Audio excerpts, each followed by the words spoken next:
Hey guys, Chris back. Ironhead Garage. Got that big Holly sticking out of the hood. And I got some paper on the windshield. Been cutting a little bit, grinding a little bit. Then I went getting those sparks on that glass, that new glass.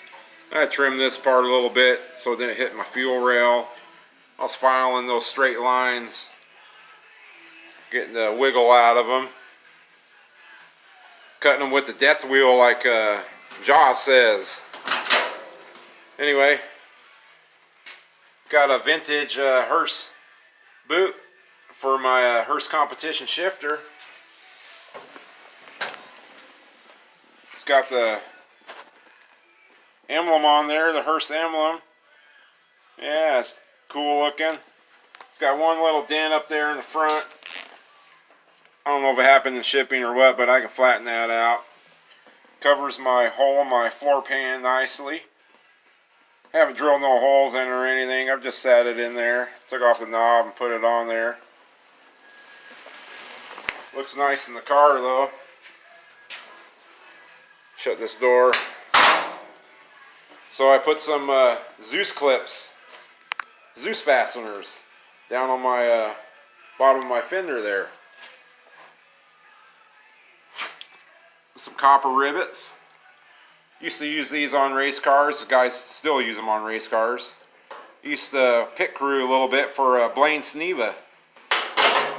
Used to race modified cars. His brother actually, Tom Sneva, you guys recognize that name, won the Indianapolis 500. And he had a big fiery crash. It's on YouTube if you type up Tom Sneva. That's the family. They lived about 50 miles from me here. They lived out of Spokane, or in Spokane. Whole family race. Big Ed was his dad. He was a really smart guy. An innovator with the suspension and stuff. So I'll set you guys over here on the toolbox. Let me open that hood and I'll show you how I put them fasteners on there.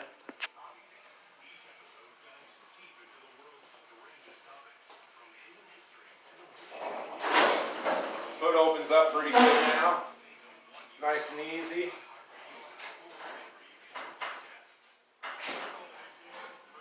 We'll grab you guys back off the toolbox here. Show you how I did those. So there it is. Just welded it to that round bar, riveted that spring on there, welded it on the back side so that slider plate, when it comes down, it don't interfere. Over here on this side I did the same. A little darker over here on this side of the car. There's that other round bar I made. Made it match the other side. That was fun to do. Oh, yep, there that one is. Welded it on the back side too. Nice and sturdy on there. So this hole in the hood, it's got a little buckle in the hood. I believe I got to cut this all the way out. We'll see. It's hard to measure and see if that's going to hit the back of the scoop when I go to lower it down. But I'm going to build a picture frame out of that 1/2-inch bar, go around here, get that buckle out of it, maybe put some bars down to where the bird bolts to down here, make it rigid. We'll see. I'll close that hood and show you them lock. Hey, look at them. Anybody tell me what that's about? Alright, well, I'll shut that hood, put you guys back here on the box again. I thought I was going to put a prop rod on this hood so it wouldn't fall on me and knock me silly someday, but I don't think it needs it. I got to push so hard on it. It's like 100 pounds of pressure. I'm still pushing, still. And about right there, it starts to balance out. You can almost let go of it and it'll balance. So you got to push it that far to get it to close. It'd have to be a hell of a wind to make it close.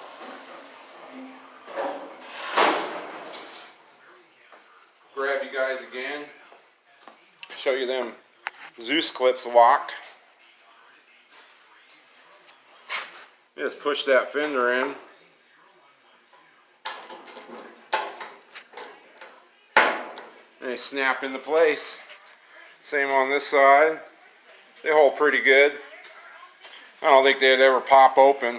If they did, it ain't like my hood's gonna fly open, going the other direction.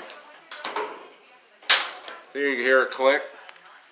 Yeah, those are tricky. You got to put that plate on the back first and drill that hole. You don't want to get that hole in the wrong spot. Not on an old 55 Chevy Fender when they're $800 for a restamp one. But yeah, they look pretty cool. You can barely even notice them on there. The gap's all good on the door. Gap's good on the cowl. So that came out good. Well, there's that sag you can see in it. I'm going to try to get that out of there. And like I was saying, I'll probably have to cut this whole thing out. Hopefully I can leave a little bit in there. I'm not sure what that hood will do when I go to cut this piece out, if those pieces are going to go different directions from each other and tweak everything, but we'll see what happens. I'm going to probably cut it all the way out. Alright guys, well, I'm going to make some bar on there, get some cut, and see what I can come up with. And I'll be back. Hey guys, I'm back. There's that little structure I built around the opening of the hood. That 1/2-inch bar. Put a little, you can see it up in there, bevels up there so it goes up to the brace of the hood. I'll weld it there. I gotta sand this down to some bare metal. I think I'll just throw some spot welds in here.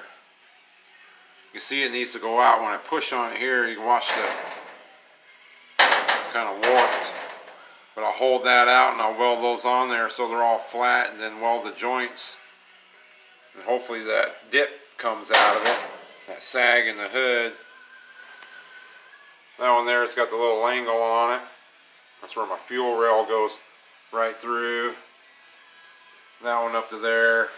Then I'll probably weld some, get some straight ones and make them hook on down here where the bird bolts. The bird will help hold it all together. Might have to arc them a little bit, keep that hood pushed out. We'll see what I come up with, see how it comes out. Alright guys, I'm going to get to sanding that hood, maybe tack them on. I'll be back. Hey guys, I'm back. Well, I welded in that 1/2-inch bar. Tacked it in a few spots there, welded it to the brace. I never ended up putting those down bars here. It was pretty flat. Just had a little flat there in the crown of the hood, so I had some 5/16 round bar that I rammed down in there, and it gave that nice little crown for the ridge. I tacked that in a couple spots. I never put this bar on yet. I got that scrap piece of hood over there that I cut out. I think I'm going to extend that a little bit more and put another bar over here, then I'll run that bar up so I don't have that big a gap. I'll try to get that hood tighter to the carburetor as much as I can. And I cut that brace out there. Got about 7/8 left there, and it got pretty flimsy. Let me show you guys how close it is when I shut it. I'll do it with one hand here.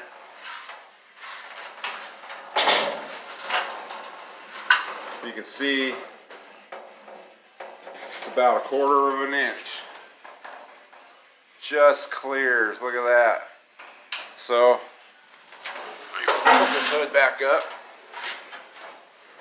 I guess that's what you get when you get a big old tunnel ram and a big old scoop. Well, you end up having a big old hole in your hood.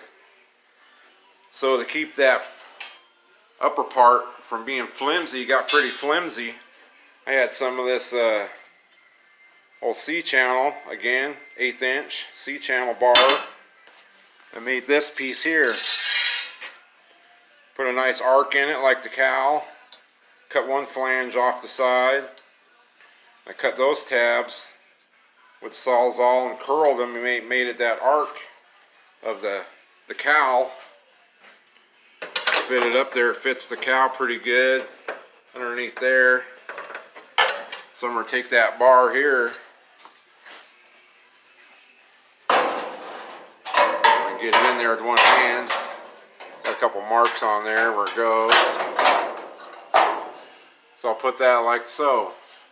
Then I'll spot weld. I'll clamp it tight and spot weld it across there. Across here where the lip is. I'll spot weld it across here, and then I'll make a pattern and I'll fill that in there. Spot weld it in there. And I'll still have to cut it here, but it'll be a lot stronger. It'll have that 90 bend. Keep that hood from flopping around from each other. So that should make it a lot stronger. So on the back here, I'm going to have this. I got this old piece that I cut off behind the carburetor. So I got to figure out what I'm going to do with this. I think I want to extend this close as I can, and I'll have to cut some of this off, this 90 there, to leave it onto the brace that I built up there. I'll weld it onto there. I'll put some kind of a hinge on here. I kind of was thinking maybe have this hinge up like so, stand up at a 90, a little brace or something. I got to figure it out. It's tricky. And then I'll be able to lift that hood up just so it clears the scoop, and I'll shut it back down and be able to lock this back down, lock that flat back down. We'll see how close I can get it so it don't hit that back of that scoop. That's what's going to govern it from being long as I can make it to the carburetor. It's where it's going to hit there, I guess. Maybe I could even cut maybe around a radius like the back of the scoop and be able to get this end here closer to the carb, and it'll come up there. So that's what I've been trying to mess with. It's tricky to do. So I'll put this video out. It's getting kind of long. I'll work on that brace that I made a little bit this week. Got trusses coming tomorrow at work, so that's going to be fun. 2 stories up. Alright guys, well, you guys have a good week. We'll see you again. Oh yeah, there's that sticker on my shifter boot. I knew I had it somewhere. Alright, you guys have a good week. We'll see you again next time. Take care.